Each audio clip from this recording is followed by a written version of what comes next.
Welcome to the Grit.org podcast with Colby Harris and Brian Harbin. In these episodes, they speak to top achievers in athletics and business to understand the habits and mindset they apply in order to build more grit.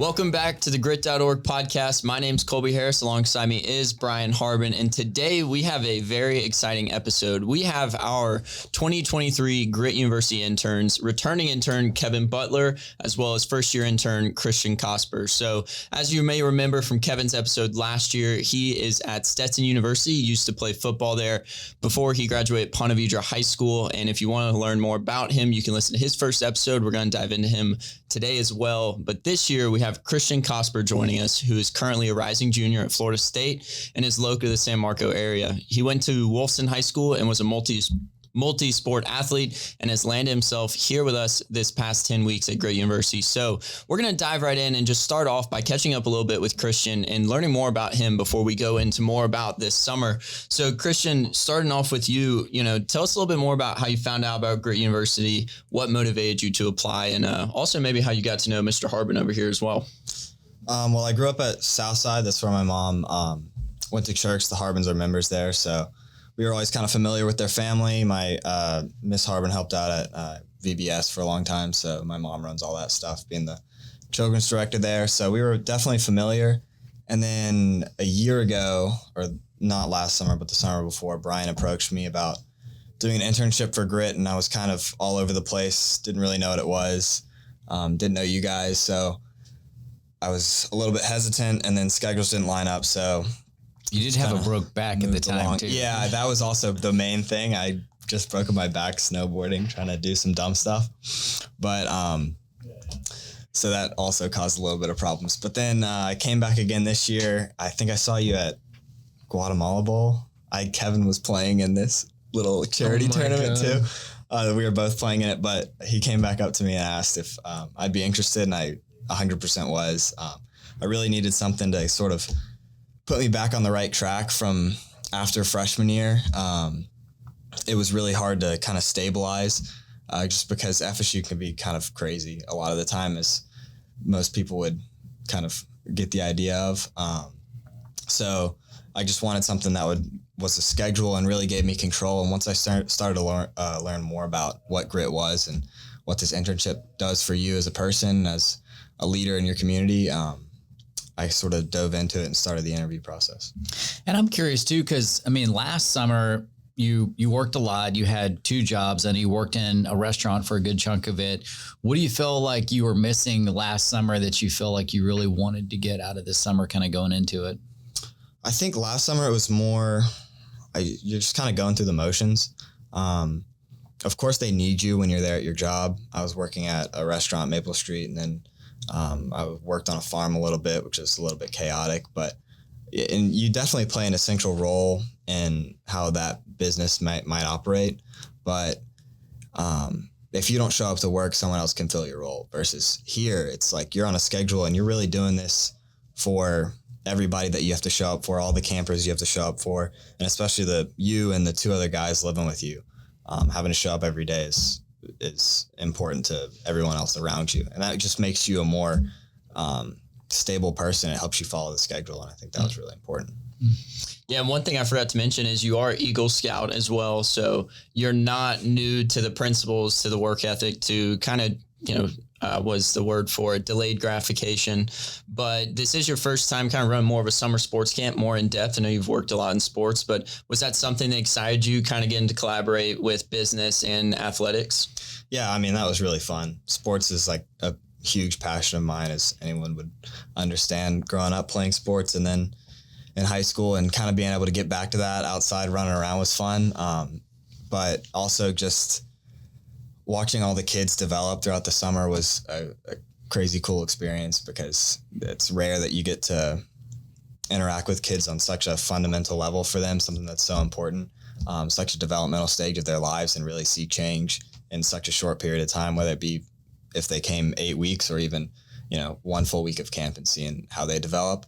But probably the biggest thing that I got out of really running a sports camp versus working at one or even playing on another team is learning how to manage the counselors was the biggest thing, and work with you guys. We hit challenges, but being able to move people around and put people in the right places and have people respect you, so that you're not taking on the entire load of camp for 8 weeks, because it's just impossible to have to run around and do everything yourself. I think that's really important. It's a really valuable thing that will help me out in the future. Yeah, and I think that's definitely the entrepreneurship side of this experience is, although Brian's at the forefront, he's got enough going on throughout the day, and that's really an opportunity for all of us to step up. So I think it's a perfect time to open it up for you now, Kevin. Again, Kevin was with us last summer at Grit University, really excelled. If you haven't listened to his podcast episode, I believe it was somewhere around episode maybe like 20-ish. But nonetheless, Kevin, tell us a little bit more about why you wanted to come back and do a second summer with us. So I haven't talked to Brian about this, but we talked about it at the beginning of the summer. I was actually in a state of mind of like, I didn't know if I wanted to come back. Like last summer I had Foster there, I had my best friend there.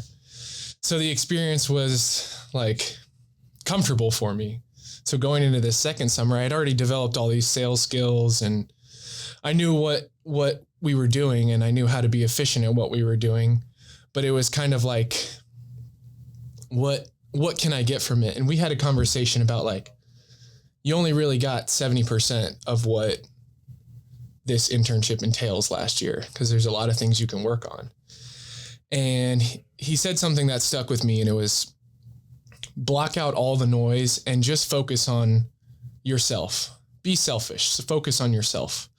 And so that's what I did this year. And I set 3 goals for myself.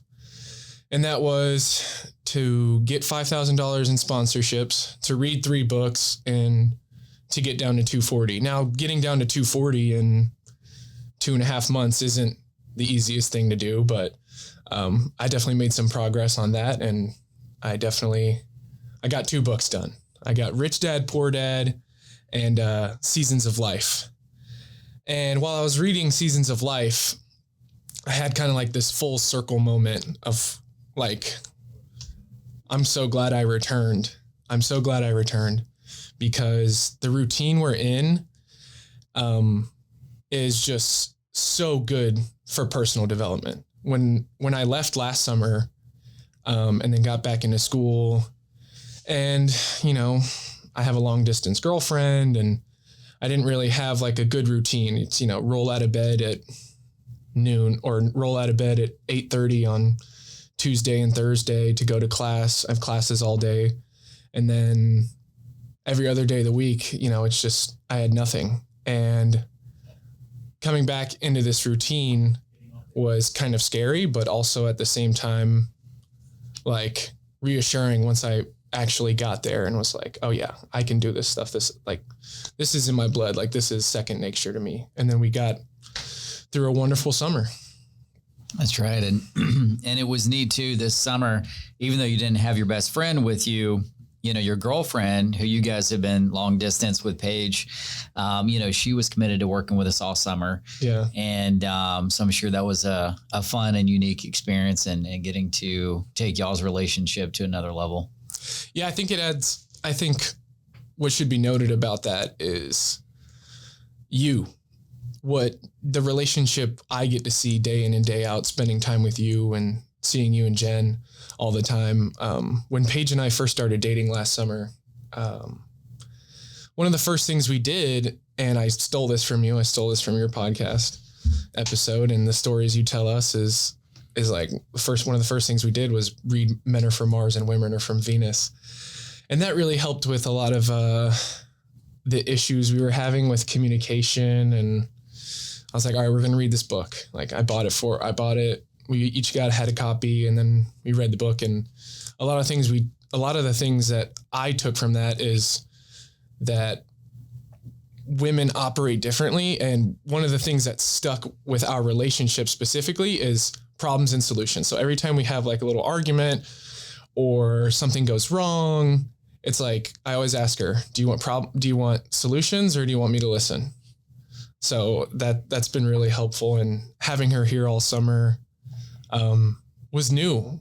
Like, we were distant. So her basically living at my house and coming to work every day was an awesome experience. And it's made me really excited for our future together, as our relationship grows. And she finishes college in 2025 and I finish early this fall here. So it's going to be really exciting.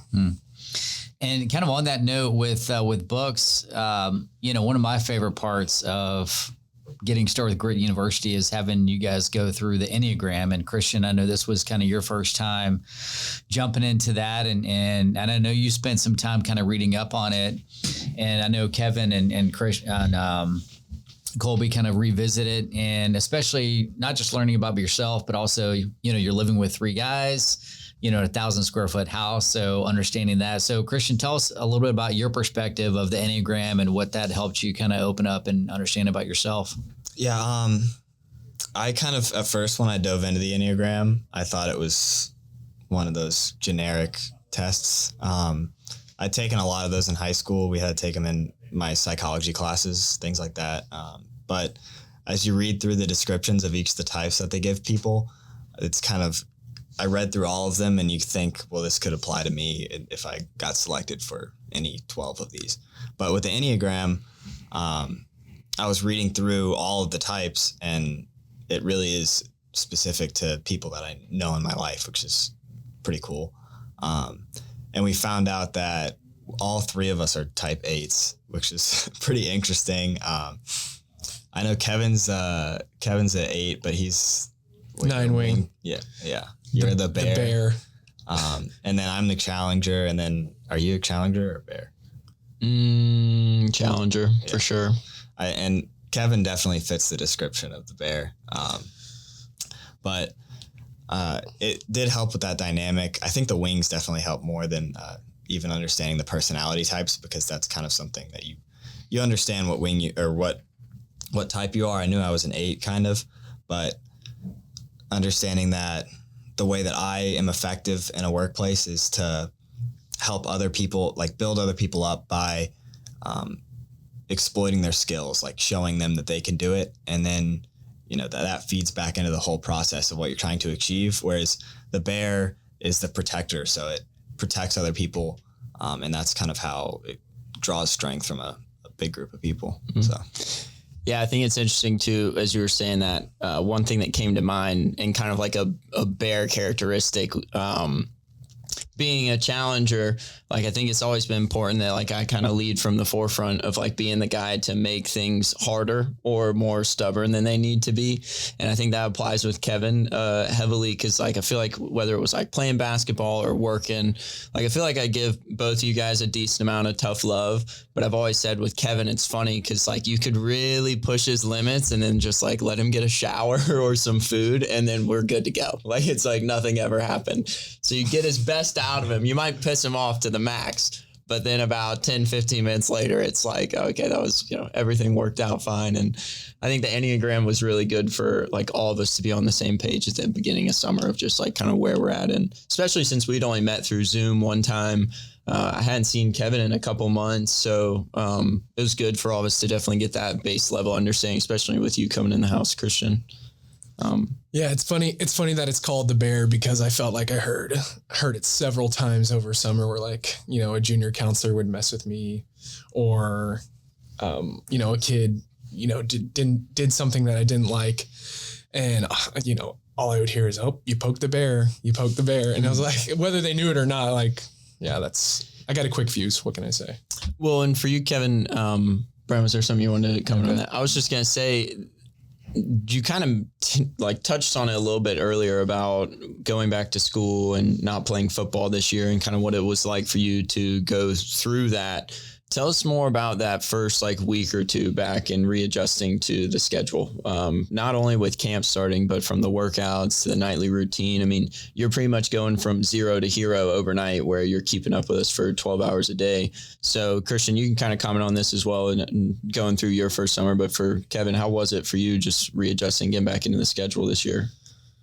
You know, to me, it kind of felt like a long off season, like a 9-month off season. And when, you know, and I attributed this to my sports background, but when you step away from something for so long and then you come back to it, but you have so many years of doing it, it's like I touched on earlier, it's just second nature. Like it becomes muscle memory, like being able to wake up at 5 a.m.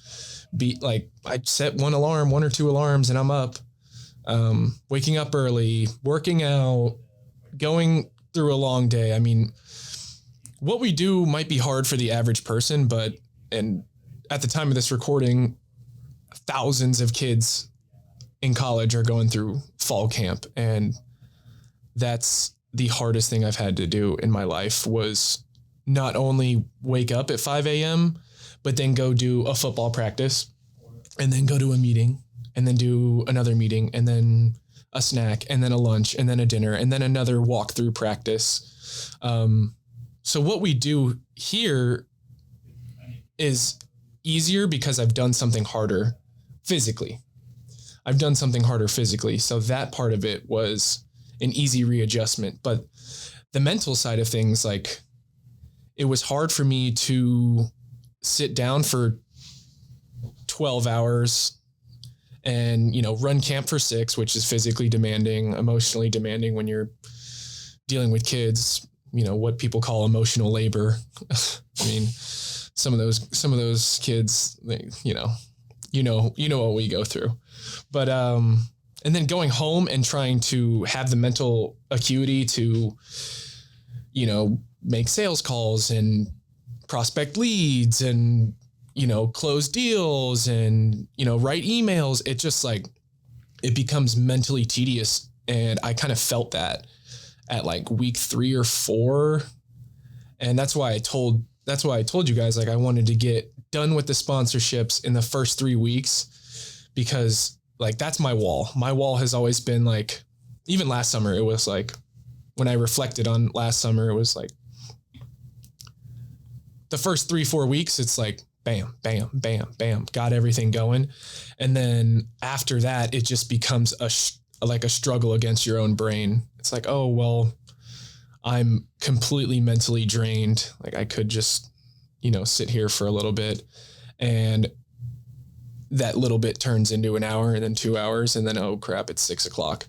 And then there'd be things like you sit down and look at your computer, but you just don't have like the focus or the sharpness to continue doing the things that we're supposed to be doing. And I think that was the hardest thing, was like having the ability to like check myself. And that's why having you guys here helps so much. Like, I don't know how the hell you did it year 2 all by yourself. Like, that was insane. You have nobody to keep you in check, nobody to like rely on when you feel bad or you don't have the sharpness to get something done. Like, you have this now, I have you guys, but you didn't have anybody. Yeah, I mean, it's definitely interesting. But yeah, having extra guys has been awesome. Christian, what about you? I mean, I think you obviously have your background in sports and stuff. You've had a number of injuries, but I mean, I was said a week or even probably 2 weeks into Grit University, like, it already looked like you had put some muscle mass on, or you were leaning out, like you were doing a lot of things right through those first few weeks. So what was it like for you getting adjusted, and kind of what were your first impressions too, just getting involved with it? Yeah, I mean, the schedule side of it wasn't incredibly hard to adjust to. I mean, even though it's a lot of late nights at school and early mornings, and your schedule's kind of thrown all over the place, but getting into a routine wasn't too difficult because I did that a lot during the school year. And especially when I was playing football, you know, waking up, doing 2-a-days, like just going nonstop. And then kind of when high school ended, right before I broke my back, I just kind of needed a break. And then I was trying to relax, my workout schedule, relax some other activities in my life. And then, because I was just worn out. And so I break my back, can't do anything really, can't lift, can't do any sports, stay active. So then I look back at the calendar and, 8 months has gone by and I'm like, crap, like what happened, because walking around before that, I felt like a wall. I was big at that point, probably like my physical peak, right when I was leaving high school. And then, getting back into the routine, I was really scared, like coming here, just because I knew how to work out, but going back to the gym feels so alien, because I felt so much weaker. You can't do the same movements. But having you guys there was definitely, a huge part of helping me, readjust, because it's not like I'm going to go to the gym and I'm not lift because you guys are lifting at 5 a.m. doing the same thing I am. I talked about that a little bit during the midway point recap thing that we wrote. I was just saying, like, the schedule can be hard to adjust to, and it drains a lot of your energy, especially like at the end of the days. But when you know that the person right next to you is doing the same exact thing, you have absolutely no excuse for yourself. Like you're literally living in the same house. You're going to the same camp. You're dealing with the same heat outside. You're dealing with the same crazy kids. So coming back and, attacking the rest of the day after camp, was definitely made it a lot easier seeing two different guys do it. So yeah. Yeah. And I think, what I love about those morning workouts, and Kevin, you kind of hit on this a minute ago, where it's like, when you start your day with the hardest thing, everything else is easier, right? I mean, mentally, I think a lot of times working out is a lot for people because they know it's going to be hard. It's physically demanding. It takes time. But once you've done it, I mean, like when we're leaving at 6:50, 7 o'clock, it's like, all right, you're totally awake.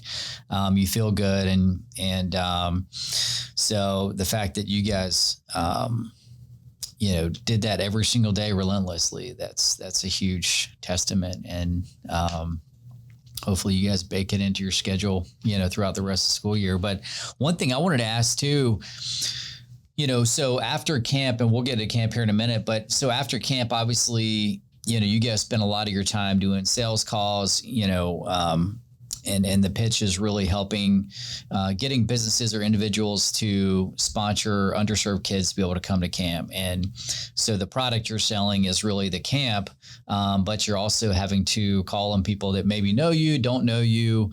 So tell us what you learned about that process, and anything else that kind of from your perspective about the sales side of Grit University.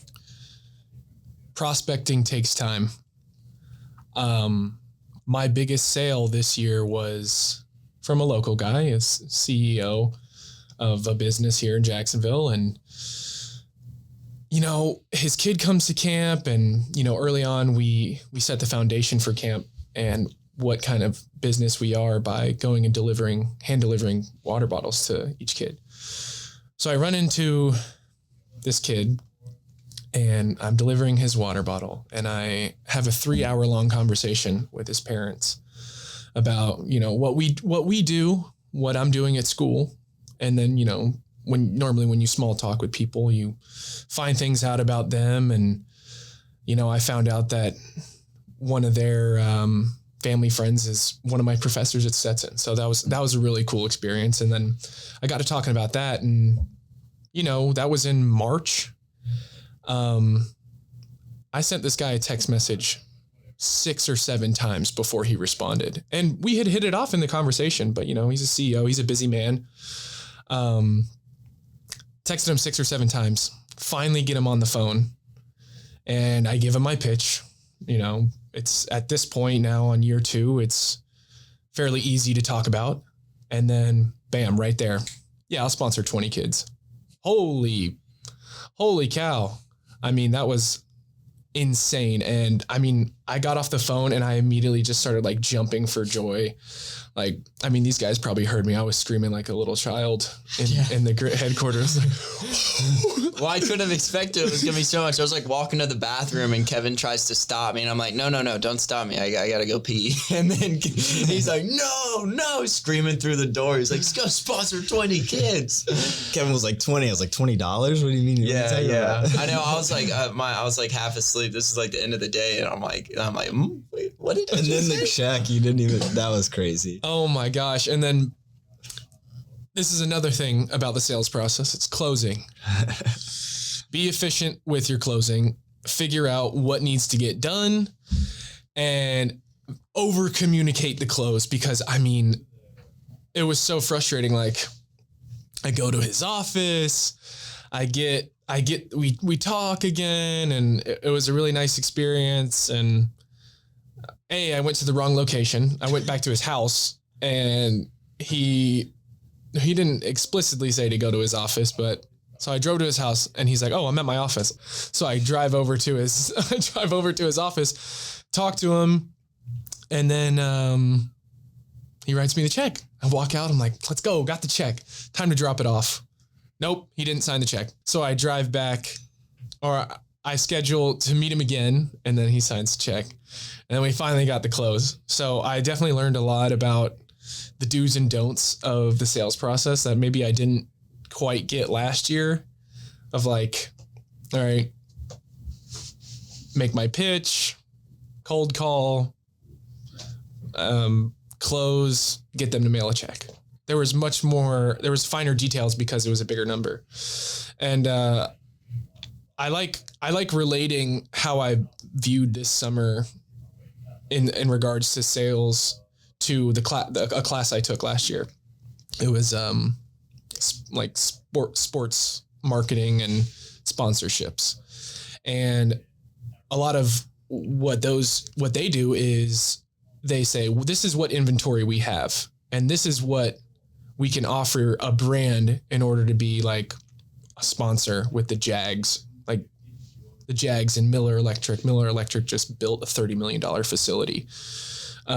So what you do is the Jags gave them inventory. Hey, you can build our practice facility with your stuff on it and get your brand name out there and see how we have a mutually beneficial relationship in getting more customers and building a better fan base and that sort of thing. And that's kind of the mindset I adopted when I would go into when I did sales this summer. Is like, well, here's what we have. We have an event now. We have the Cycle of Grit.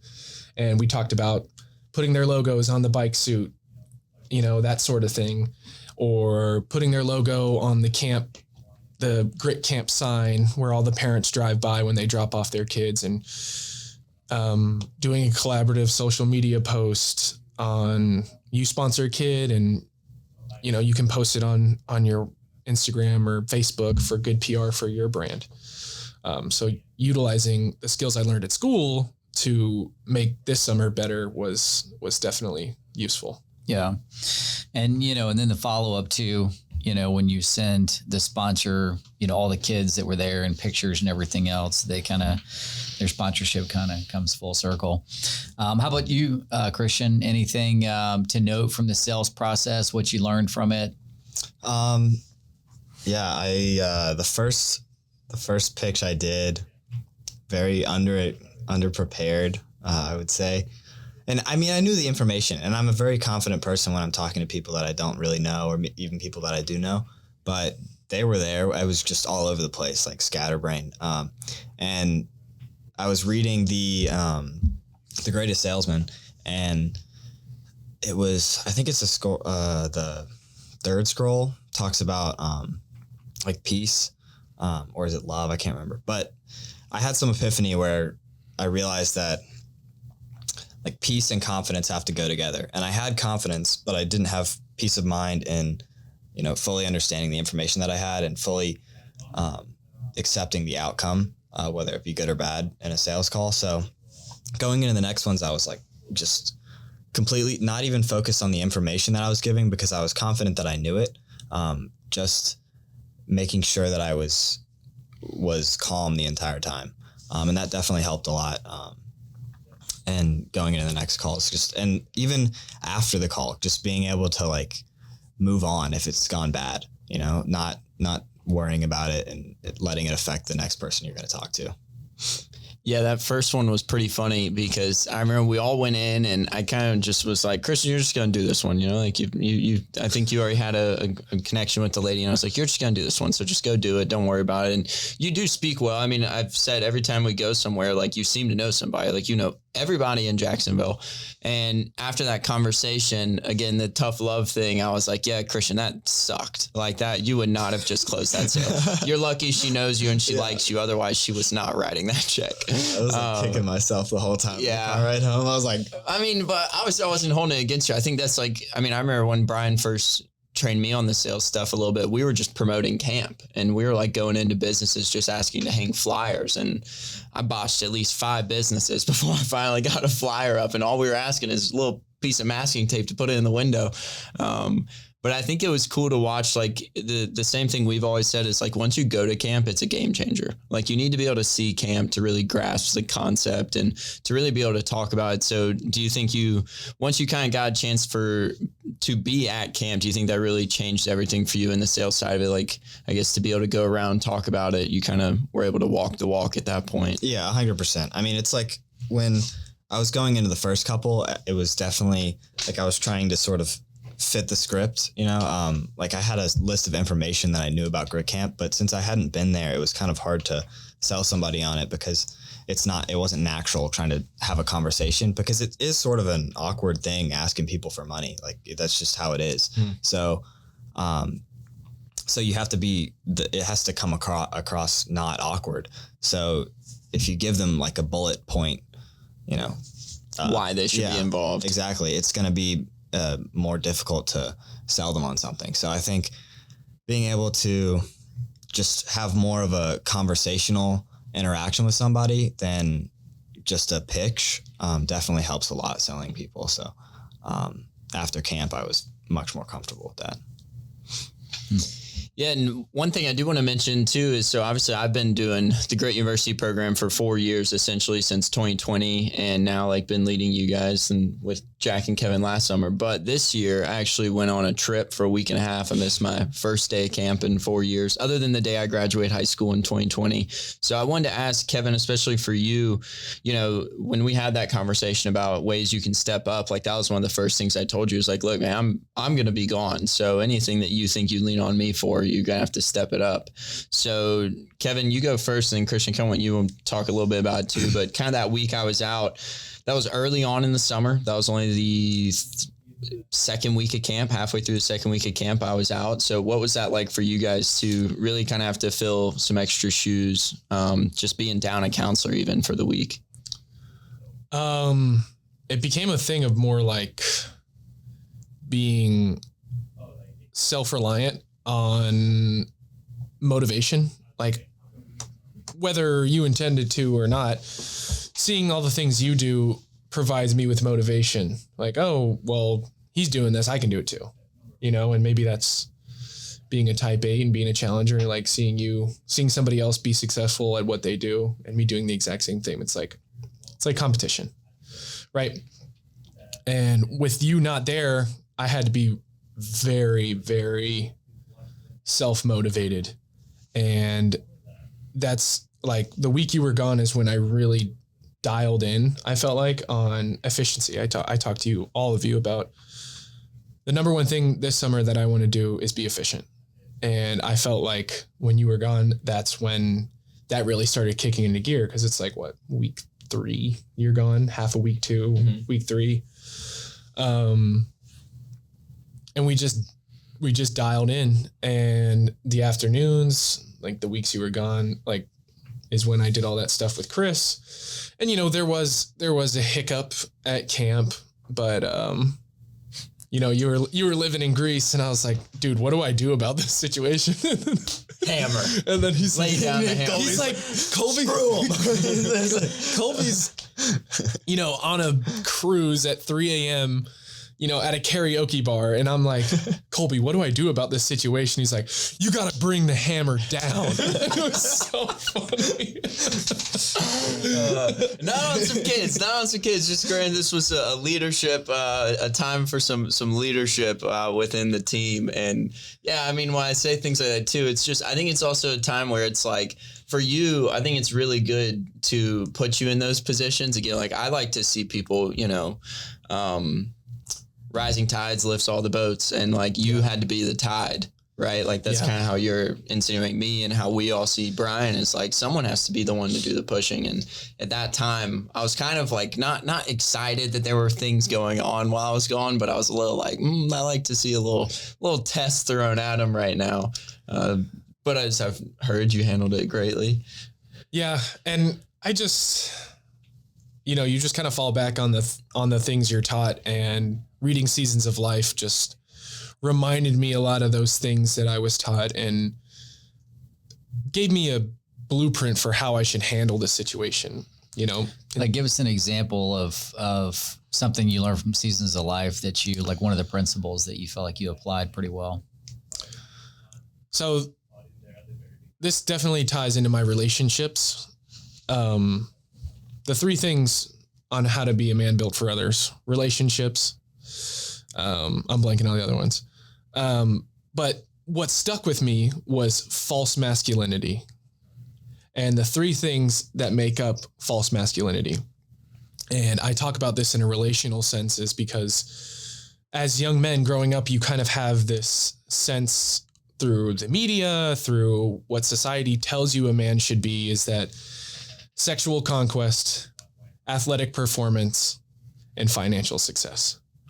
And those 3 things. What's he say? The ballroom, or I'm sorry, the ball field, the bedroom, and the boardroom, right? Yes. Yeah. Yes. Those 3 things is what makes up false masculinity. And that gets kind of pushed. That gets kind of pushed on to kids, and, whether it be counselors or the older kids at camp, when they start acting a certain way, because that's just what society is, and that's what society thinks being a man is about. And to be able to have the opportunity to have the information and pass it on is all I could ask for. Having that information about what false masculinity is, what it means to be a man built for other, transcendent cause, code of conduct, and the 3rd one, I forgot it again. But it was a moment of like, I had to put the hammer down on this kid. And then for the rest of the summer, he was great. And it's because I just passed on that knowledge. Like, you don't have to be cool here at Grit Camp. The kids are going to think you're cool by nature. Come have fun and give them a good time. Yeah. That's what camp's about. So one of the things about this experience that I think is so impactful that, and you guys touched on this earlier a little bit, but so with camp, we had 457 campers, but then we had about 34 counselors, and only about 8 of them were returning. So we had, really week 1, it was really, you're going to camp, you're also kind of seeing what you're working with in terms of your help. And we overload on counselors. It's like a 3-to-1, 4-to-1 ratio of campers to counselors. But the catch side of that too is it also gives you a lot more work of people that you're managing. Obviously you don't want counselors standing around doing nothing. So, you really have to be more on point. And especially when a lot of these people that you're managing are only in some cases a year or 2 younger than you, sometimes even the same age. So what are some things that you guys learned from that experience, like managing other counselors, how to get them? Because, a lot of these counselors we had working with us for 8 weeks, if they don't like you, then, you put yourself in a tough situation for the rest of summer. But you guys didn't really have any of those cases arise. So what were some things you guys felt like, A, you learned from it, B, that helped you kind of succeed in that way in managing other people your age, and that many of them? Yeah, I mean, I definitely felt that with having to lead a lot of the counselors that are the same age as me. And even, I don't even know if some of our counselors might have been older than me, but I think what I've gotten from all 3 of you is really learning to lead by example, because that gains the respect of others when you need to speak up about something. Like when a situation gets more serious or when you really need to get something done. If you're yelling all the time and being super vocal and, ordering people around, they're not going to respect you as much when you really need them to. So going out of your way to do things yourself and get the job done in certain areas will help you in the long run when you need to really lay the hammer down, like you said, and enforce something. Yeah, I think this is what you do really well, Brian, and it's almost like a soft entry. It's like when you approach somebody and you need them to do something, you're not just like, hey, go do this. You're like, hey, how's it going? Do you think you could have time to go, pick up the pickleball stuff? And that like soft entry brings their guard down to make them want to do something for you. Does that make sense? So being the way that I am in my background and, my mom's German and I'm a type 8, like I'm very brutally honest and blunt. And I kind of had to learn how to balance that. Like sometimes, yeah, I'm going to be blunt. I'm going to be straight to the point, straightforward, because something of a high urgency needs to get done. But then, there's little things that you can kind of find a balance on of soft entry versus bringing the hammer down. Yeah. And I think so many times, especially as you guys experience more opportunities like this that aren't necessarily in sports, but like it's human nature for people to look for the path of least resistance, right? And when we're out there on our feet, literally, 35 hours a week, and even longer with, before and after, we would love the chance to sit down, right? But at the same time, it's, everybody's looking for that path of least resistance. So if they see us doing it, it makes it that much easier for them to do it. And I think one of the things you guys did such a great job of this summer is just being, I feel like if you lead with energy and enthusiasm and you're just out there engaging with the kids, I mean, that's really one of the best ways, not just as in this situation, but also as a parent, getting up, I always prided myself when the kids were young and we'd go to the playground and you see all these parents sitting on the benches, sitting on their phone. Like I wanted to be the dad that's out there, like, jumping from this to that. And I feel like, it's just a good lesson to take with you in life of like, just get out there, get involved and lead from the front by just leading with energy and enthusiasm, and people will want to follow you. Even if they don't like your personality, just the fact that you're out there doing it, they will come to respect and follow you. So, and you guys did such a great job of that this summer. Yeah, that's what I was going to say too. And I think what you gain back is like, obviously you have days where not only is camp crazy, but like you got personal stuff going on. I mean, and I've highlighted that that's always been a struggle. It's like, you always got personal stuff going on. And I think what you gain back is that leverage of like, as long as you are always leading by example, like you are the guy that's out there doing what needs to be done. You get that, you get that little bit of leeway to say, hey, go do this. Or, hey, honestly, man, why are you doing that? Like you can jump in and you can be a little bit more blunt. Because that's something that me personally, just at camp, I've always told everyone. I'm like, look, there's a lot of moving parts right now. We don't always have 15 seconds even for me to come up and slow approach compared to like just get after it. And I think that with a lot of the guys and a lot of the kids at camp, same for you guys, I was able to kind of experience that this year where it was like no one ever really had a problem with the way that you could approach it as a leader, as long as they knew that you were leading when it wasn't direct, right? Like indirect leadership. And I want to ask you, Christian, because I think like on the topic of leadership and stuff, I think we really were pushing you to try to step up towards that like 4th and 5th week. And then once we got back from the break, at that point too, you were super up to speed with camp. So if you really broke it down to like kind of like your first half of summer, being introduced to camp, being introduced to the afternoon, sales and everything else we were doing, how would you kind of compare those first 4 weeks to that second 4 weeks and kind of the differences you saw? I would say the first 4 weeks was definitely like the schedule came pretty quickly. Week 1, week 2, pretty easy to slide into that. But figuring out what to put my energy into and just ways to sustain myself throughout the day, especially after camp, was a big part of it.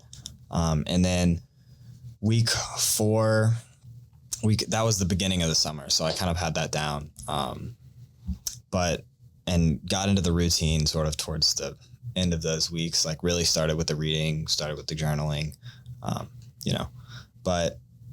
and then the second half of the summer, the turning point was probably, me and Kevin kind of got into it a little bit, in the middle of the summer. It was just sort of, we're both very competitive people. And I think we both kind of didn't want to confront each other about issues that we were having because, we're living close to each other and it's like, it's a tough balance. Kind of butting heads. Yeah. And I mean, we both wanted the same things out of everything. It just, games got too competitive in basketball, leadership roles kind of just butting heads there too. And we sort of talked about it. Finally, it kind of just hit a point where it was like, all right, we got to like hash this out. And kind of reach the agreement that, like the way that I respond is by confrontation. Like I want you to tell me straight up if I'm doing something wrong. And the way that I deal with, if you're being super competitive at some point, I don't respond to that very well. Like I will shut down just because I just want to like give you time to cool off. But Kevin is passionate about what he does. So, and that's what makes him such a great counselor and such a great leader and such a great salesperson. And so he doesn't respond to me shutting down, So I think we kind of just had to figure out how to communicate a little bit more. And that sort of translated into the rest of the summer, being able to work with each other more and not have as much tension in the house, I guess. Puzzle pieces fit a little bit better. Yeah, I think that just comes down to just knowing your people. And, this touches back on managing people.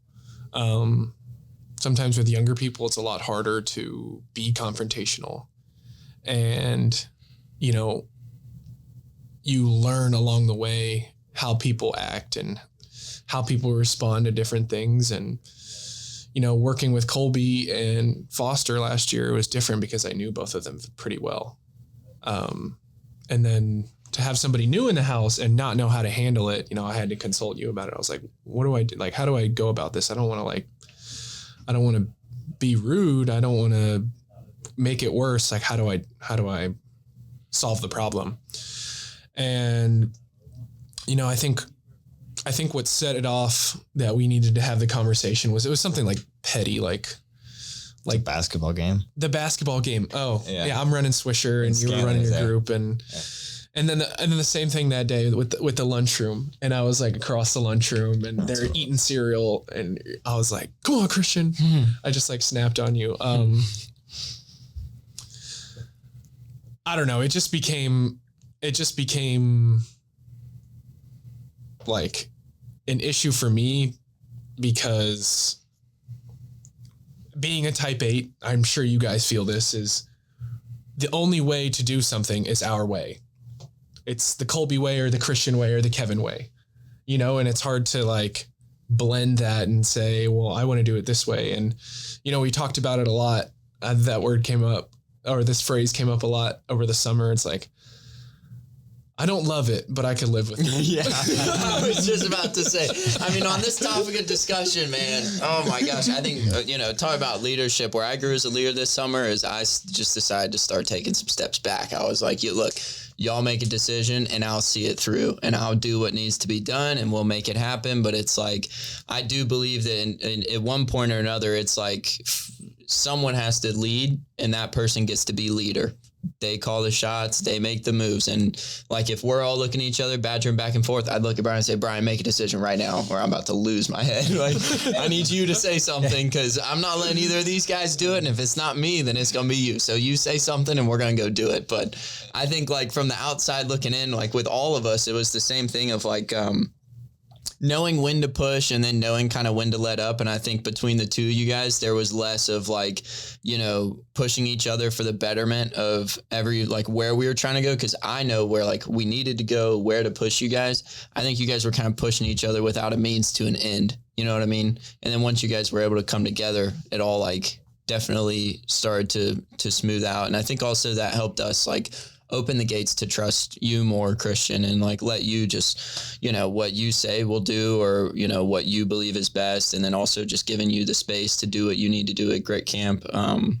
I would definitely say that phrase, like, what did you just say again? I don't love it, but I could live with it. Yeah. That's, I don't love it. I think in a team, that's very, very important to be able to just reach that point. Well, what's funny about that too is, each day of the week, I try and get one of these guys to ride with me just to have a chance to catch up, give you a chance to, just to check in. How's everything going? How are the relationships? How's your group? What's working? What's not? And so you rode with me that day and I said, look, man, you guys just need to hash it out. Like, just sit down after camp. Put on the gloves. Yeah, just sit down and talk it out. And then sure enough, we hadn't been at camp for 5 minutes and I look over and you and Christian were already talking about it. I'm like, this could go one of both ways. It could be a great day, but you guys worked it out, which is great. But I mean, great lesson to learn of like, just talk it out, Yeah. Put your dukes up. Yeah. One thing I wanted to ask too, because I feel like in addition to managing the counselors, where I feel like there's such an opportunity for growth over the summer is, so each week we have typically 3 different age groups of campers. Typically kindergarten, first, second grade is one group. Then we usually have a group of just all 3rd graders and then 3rd or 4th graders. And then the oldest group is 5th, 6th, and 7th. Then we try and rotate it around. Everybody gets different experience. So I feel like where you really get a lot of growth is being a great counselor for the older kids, which sometimes can be easier, sometimes can be harder, the middle kids, and then the younger kids. And so tell us a little bit about that dynamic. And again, I feel like that's an area that all 3 of you guys do a superb job of, because each one requires superbly different skill sets, whether it's, one week you might be Princess Kevin because you're with all girls. And the next week you're, teaching guys about how to improve their 40, right? So tell us what about just the different experience you get working with different ages of kids and the good and the bad.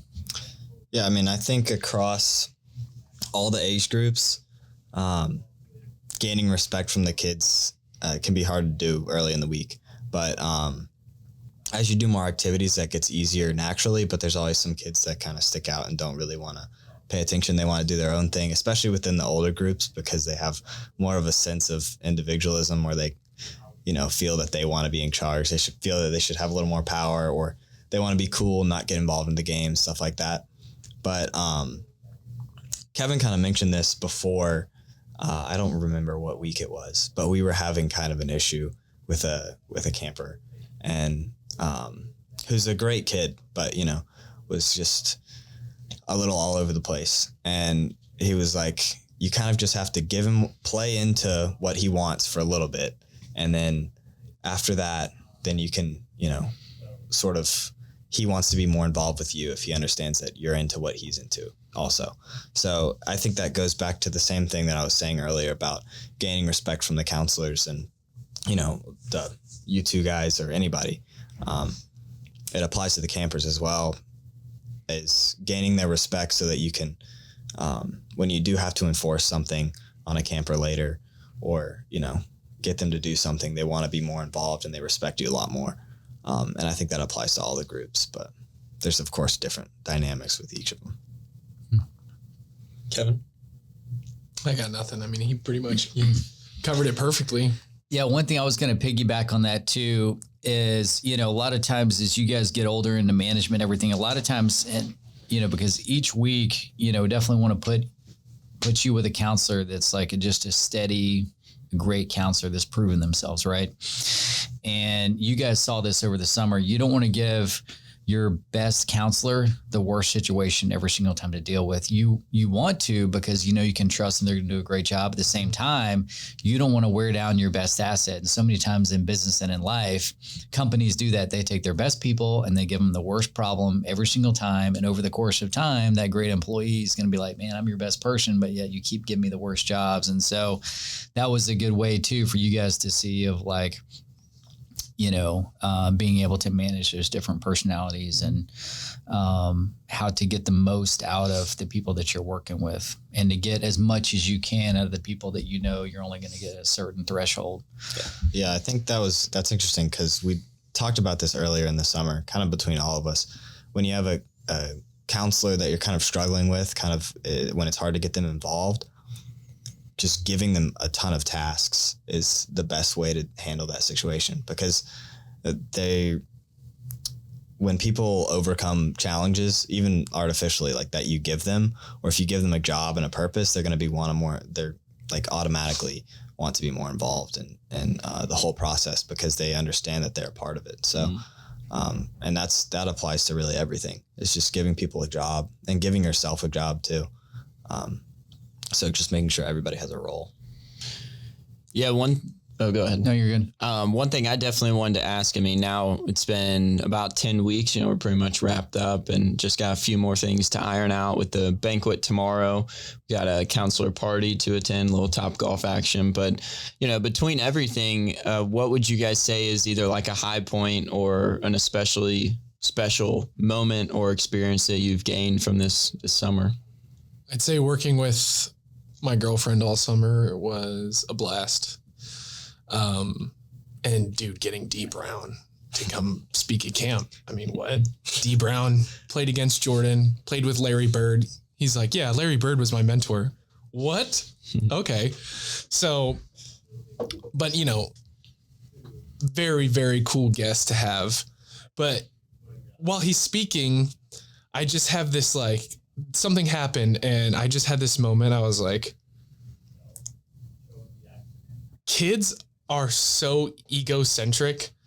Like the younger ones are going to remember, whether they consciously remember what was done here or subconsciously, like ingraining the great creed in their brain every day. Like they're so egocentric. And the example of the egocentrism at camp was D Brown, NBA vet, 14-year vet is speaking at camp. And this kid gets up and he goes, Mr. Bryan, I'm going to get some water. Like so loud. And D looks at him and everyone's quiet. And then Bryan grabs his arm and sit down. You can get water after. And I was just like, 10, 15 years from now, that kid could be a successful entrepreneur, or, an NBA star. And he's not going to remember that moment of Mr. Bryan, I'm going to get some water, but he is going to remember the grit creed. And, someday he's going to be what he's now becoming. And it was just it was a funny moment at the time. When it happened, it was just hilarious. But the more we talked about it and it sat with me, it was like what we do here is beautiful. Yeah. And of course, he was the first kid to want to ask a question. Yeah, I know. Really? There's two other kids fast asleep. Meanwhile, he's only talking for 6 or 7 minutes. It's not like this is an hour-long lecture. It's unbelievable. But what about you, Christian? What was the question? High point or just, something special that you'll hold. Something special. We didn't touch on this when you left, though. You did experience it some when you came back, but the AC broke in the house for a week, and it was the most hot. That's some grit. Takes some grit to live there. And we were both we're done. This is too much, because coming back from camp, you're outside all day, you're sunburnt, sweating head to toe. If you take off your shirt after camp, it's you could wring it out and pour out a gallon of water. It's crazy, but especially that week when it was raining, and then opening the door to the house and it being the exact same temperature inside, knowing that's what you're going to have to sleep in, was brutal. But I mean, having Kevin there and doing the same exact thing as me, and even you, the first, 2 days it was, definitely helped get through it some, but that would be a low point and a high point. Yeah. I was raging. Yeah. I mean, you got back and I'm I'm sleeping in my car. Yeah. It was 88 degrees I don't inside. know if I told you this, one night I just went outside to throw something away, and Kevin's car is on, and I'm like, oh, what's going on? I look in there and he's in the driver's seat and he rolls down the window. I'm like, yeah, yo, what are you doing? And he's like, I'm sleeping in my car. No, I'm not doing it. I can't do it. I'm so over it. I'm like, so you're just going to let your car run all night? And he's like, yeah. That's what it takes. And then he just pulls the lever, knocks the seat back. Oh, it's so funny. I was going to say, though, it was kind of funny for me. It's usually every summer, if you ask me my high point, I've got something pretty pretty, for lack of a better word, like pretty incredible. Like, 2021, we got on Matthew McConaughey's Instagram story. That was probably my high point. That was just a really, really just awesome, like to even put myself in a sentence with him. 2020, I could say a ton of things, same with 2022. But this year, the high point for me was actually kind of a low point. And it was really interesting when we broke the window in Moran Center, because I think that was the first time that, something actually kind of bad had happened at camp. Like, we've had some things happen, but it was really up in the air. We were like, this could cost us $3,000. This could cost us $300. And when it first happened, I really was like beside myself, kind of like not wanting to just kind of like think of all the things I could point out of like where we might have gone wrong. And then Brian texted me and I responded and I was just like, sorry, it's my fault. And then the more I thought about that throughout the day, I think that it really showed, and I carried this with me the rest of summer, I think, and again, that's where I really grew as a leader, is in the sense of it's almost easier when you're prepared to like take the fall for your team and when you did something wrong than to do this whole back and forth of like what happened and how it went down. It was like, for the first time, I was just like, okay, Colby, you were in charge of the room. You picked the game, you set everybody up, and then we ended up with a broken window. It's your fault, and that's fine that bad things happen, grasping that, because I hate when I do things wrong. That's just not how I like to roll. And getting through that was really quite awesome, because it became, from then forward, I was like, I'd rather be the leader, because if you're the fall guy when things go wrong, I think everyone around you is going to be just as happy to give you the props you deserve when you do things right. So if you can be okay with doing things wrong, take the blame, let your team know that, you were in the wrong, you did something, and you're able to come back from that. It's much easier to like really hail your triumphs in the end of the day. So I think that was pretty much my high point after that, was like going through that as a leader and coming out of it, realizing that you have to be able to take the fall when you need to and conduct yourself in a way that's presentable and respectable to then get that love, I guess, so to say, on the other end of the stick when you're doing things right. So I think that was like a really interesting yet odd event that happened this summer that I will definitely be remembering. Just like I don't love it, but I can live with it. Like, those two things, as minute as they may seem, very, very big, I think, moving forward for me. It's just moments where you have to decide of who you want to be and how you kind of want to lead through it. Yeah. So you got two quotes. I don't love it, but I can live with it. Deflect credit and accept blame. That's what makes a good leader. I might take a little credit here and there, but it's just me. No, I'm just kidding. I just think, that's what's funny too, is I think that when people look to you to talk about what you've done, I think this is where a lot of, gold nuggets come out. And I think that's what's so fun about this podcast at the end of the year, is there's so many things that kind of go over your head about other people, or vice versa, that go over your own head that you didn't realize. Like, this is where a lot of good stuff comes out. And I think it's super important that we do this, not just to reflect, but like to also take away what each of us kind of went through and experienced. There is another question. I have two more questions.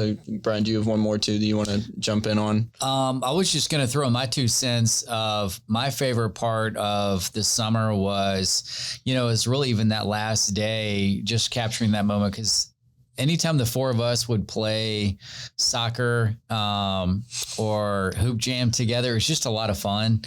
And the last day was kind of rainy, and, you guys are all out there on the grass barefoot, kicking soccer balls out there. I mean, I think too, for me, that's my favorite part of running camp, is I just love to get out there and play and have fun. And so to see you guys having fun doing that, I hope that's something that you guys take with you, from this whole experience, because it really never does get old, and especially the difference you guys are making, and young people on top of that. But so just having fun, and then, just seeing how, weather, and I mean, every day, every week is different, and every weather's different, our schedule. So I liked how, in the morning we'd collaborate, figure out a game plan and roll with it. Sometimes we'd have adjust midday, or sometimes it's like it's pouring down rain and we've got to, adjust on the fly with, we're a very slow moving train with, 60, 70 people at points in time. So, for us to all be on the same page and, and figure it out and delegate and everything else we needed to do. So just wanted to commend you guys on that. So. Yeah, I definitely agree. After 4 years of running camp, like it definitely never gets old going out. And I think that's, again, a big part of the leadership is like portraying that. How do you explain that to someone, I hate to say naive as some of these high school kids are, but I think even in the first 6 months after high school, you learn a lot about the world, but to portray to them that it's like, do you realize the opportunity you have in front of you to be able to be outside working with kids every day? Like you don't know what your future may hold, but it could hold a 4x4 cubicle for 40 years. So to run camp is an incredible experience. And what I want to ask you guys, 2 more questions, but mainly what would you want to tell other people about the Grit University experience that were exploring this opportunity to see if it was a good fit for them? And definitely want to hear from both of you on this one. Well, I would definitely say that, I just have to preface this by saying sort of what I thought coming into it. I kind of had a good idea of what it was going through the whole process with you guys, explaining it very well, but you don't really understand the full picture until you've been to camp and you get to interact with all the kids and you have to manage all the counselors and, you're saying the Grit Creed every morning. So, expect the unexpected, I guess. That's a very cliche term, but, and then the second thing would be to really grasp like what you get out of the camp as a whole. You have to take some time to reflect on it. And even like the reading and, meditating, the same thing applies. So just at the end of the day, taking a step back and reflecting on what happened throughout the day can take you away from just going through the motions every day. And it leaves you more prepared for the next day and then the next week. And even helps me understand better what I'm going to take away from camp going into this next school year. I'll say this, take the Enneagram test. And if you are not a type 8, don't do Grit University. No, I'm just kidding. What we do here is tied into the Grit Creed. It's tied into Seasons of Life, and it's a cause greater than self. We are pouring into young people the same way Brian has poured into you and my mentors have poured into me. And I'm sure you have mentors that have done the same for you. So to be able to kind of give back and do that full circle moment while also having a commitment to my own personal development, mentally, physically, and emotionally, is really incredible. And if you want to do Grit University, you have to want to improve as bad as you want to breathe. And I know you've probably heard that in speeches before. There's some famous speeches with that line, but it's true. It's a commitment to personal growth. That's what Grit University is. And we do that by doing hard shit. Damn. Yeah, I love that, man. And I think I remember telling Brian, like, it's crazy, we've gone through the recruiting process twice. And when I make the flyers, there was one line I put on it in 2022. And I think it was a burning desire to create success in life, or a burning desire to be better. And that desire is what we always talk about. Like I don't have this like killer resume. Like when Brian first kind of like offered me in 2019 to come over here, I think it was mainly because he heard I was like student body president and I had launched a pressure washing business. But compared to some of these kids that I've now met from Bowles and Episcopal and stuff, like I was a, small fish, big pond. But to this day, like I've never met, and I don't mean this like selfishly. I mean, I've, if anything, met very, very few people who think the way I do, like probably you guys included as somebody who thinks similar, but that desire is just so, so important. And that's what I tell everyone is like, I don't care if you've never been to the gym. I don't care if you've never ran a business, but if you are someone that is so malleable and willing to put in the time and effort to better yourself, have a cause greater than self, and ultimately, set yourself up for success in the future, then there's a place here for you. And I think you could take that super heavily as someone who comes in and you just want to smash everything, or you could come in and you could want to get out of it what you can go apply to a job one day, right? Like when you just want to, you know, be best prepared for what's next. So I think that was very well said of like, you come here to challenge yourself and push yourself, and you'll never know what you're capable of, I think, until you put yourself in an incubator the way you can at Grit University and just wake up every day with this unrelentless or relentless desire to do well. I think that what is in every line of the Grit Creed is sort of ignoring your uncomfort to find success. And just, it's hard to find people like that, but this program is it's the best way to do that. By building it too. Yeah. I mean, if you don't have it when you first get here, like there's a chance that you come in and you know, it's an epiphany moment. I think every one of us probably had that moment while we were here, no matter how we came into it. You get to the point where it's like, like where was I at even 6 weeks ago, you know, to where I'm at now. Yeah. And I mean, it's just being uncomfortable a lot of the time because the schedule isn't comfortable. The coming back and like you're completely drained after camp and still having to do work, that's uncomfortable. Getting up the next morning and doing the same thing. Going to CrossFit is extremely uncomfortable. We all hate CrossFit. Getting screamed at 6 a.m. Yeah, and uncomfortable. But I mean, and I was thinking about this last week, just knowing that, like when I was at school last year, part of the reason why I really wanted to do this was because last year I was doing everything right. I was getting good grades. I was able to go to work. You know, I was paying my rent. I was doing everything I needed to do to just get by, and I was doing everything well. But I wasn't uncomfortable at all because I was just stagnant in my routine. And that's not to say that you shouldn't have a routine, but you have to push yourself so that you can change. I wasn't changing at all, and there was no way that nothing was really going to push me out of that because I was fine in the way that I was. But I think going into this next year, knowing that I have to push myself constantly to stay uncomfortable will definitely help me evolve and become a better person in the future and gain more out of everything, not just Grit Camp, but, you know, really take in the information that I'm getting at school or any job that I apply for, or, you know, all the relationships I'm building. So. And I think too, there's something about being uncomfortable, but you can still have fun. Learning to have fun while you're still in those kind of suck moments is really where you actually come to enjoy it. You have like this weird relationship where you kind of like being uncomfortable because you have fun doing it. You know, and it can be simple stuff like, you know, we almost always have music going, whether it's at camp or I'm sure at HQ or, you know, in our house for dinners. It's like, you know, there's certain things like laughing, having fun, just being involved and engaged. And yeah, and I think if you can learn to, and you guys were able to do that this summer, of just still being able to have fun, even though a lot of what you did would not be considered fun, you know?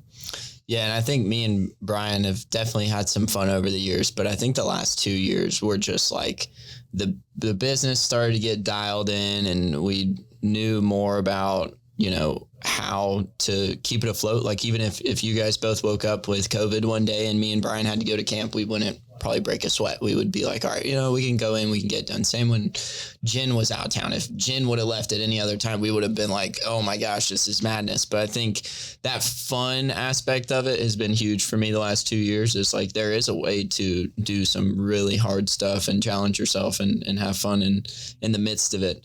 And as much as I hate to say this, we are going to have to wrap it up here at the studio. I'm probably going to kick us out here in a few minutes.